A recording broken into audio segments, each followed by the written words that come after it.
And welcome back to Conservative News Channel here on YouTube, ladies and gentlemen. Today I kind of wanted to go a little more in depth into the recent Rasmussen survey showing 36% black support. What I started doing was analyzing some way that potentially could prove that there is a sea change going in the community. I'm not saying that that sea change is in every black community. There are black communities, I'm sure, that remain untouched, but there are other black communities that are making big shifts. And what I'm slowly learning about the polling data, even acknowledged by Democrats in the DNC, is that it is the youth vote, the younger people, those millennials, that are seeing a different opportunity and getting ready to change their perception when it comes to the voting booth. I started analyzing, what really created this change from 19% support to 36% support. And if you really look at it, the big change occurred in the last few months. And when you start looking at what's happened over the past few months, you start realizing that Kanye West's comments and his support for Donald Trump, I believe, was the catalyst for change. And I think there's a little bit of proof here that that was the catalyst for change. A lot of times, much like the walk-away movement, people need to know that what they're doing is okay. And Kanye West basically said to the black community, it is okay to leave the plantation. It is okay to go ahead and make another route, to try a different life. And I think we're all aware of some of the difficulties in inner city life, where the Democrats have been in control and they've been running that plantation, giving out a little fish and a little roof, but no real quality of life. So how can we quantify that Kanye West was the start of a new beginning in the community? Well, let's take a look at his last album, just came out. If the black community did not appreciate his comments and statements, you could pretty much figure that it was going to be a bust. And instead, it turned out to be like a bottle of water in the middle of the desert. A lot of starving people rushed for it and drank from the bottle.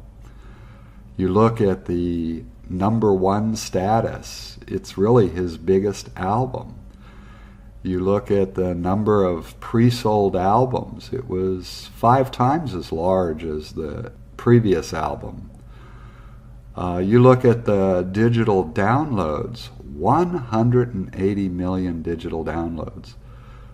That is astonishing, which means that it was biracial as far as the acceptance. But you're dealing with a gentleman that really targets those millennials, that is in the mostly younger age groups, and they didn't look at his comments and say, I'm not buying another album that you make. They loved it. So is 36% accurate? I don't know. Let's say that we take 5% off and say that they got just pockets of strength and not every pocket in America. You're still looking at 31%. And the reason it's going to be devastating to the Democratic Party come November is you have to appreciate that in most of the African American districts, especially in red states, they own the whole district. But when you go into other states where the Democrats did the redistricting, what they always do is they break up that minority population and grab Republicans in the suburbs to try to increase their numerical impact on the election so that they can gain more seats. It's called gerrymandering, and both parties do it. The Democrats sue when the Republicans do it. The Republicans just let the Democrats do it and don't sue because it's just been going on forever. Or when you go into these Democrat districts that have been gerrymandered to 4 or 5% bias blue, you start quickly seeing that those districts in those blue states are now going to be in trouble.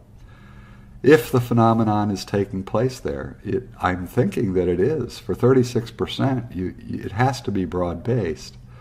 The question is, what percentage of them are going to come and vote, and or will they just stay home? That we won't know till November. You got to keep in mind that a stay-home vote is a -1 for the Democrat.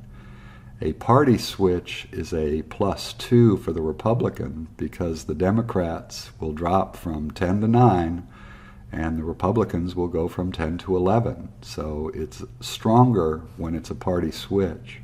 But that's really only going to be understood come November, and we're going to see how many places this affects.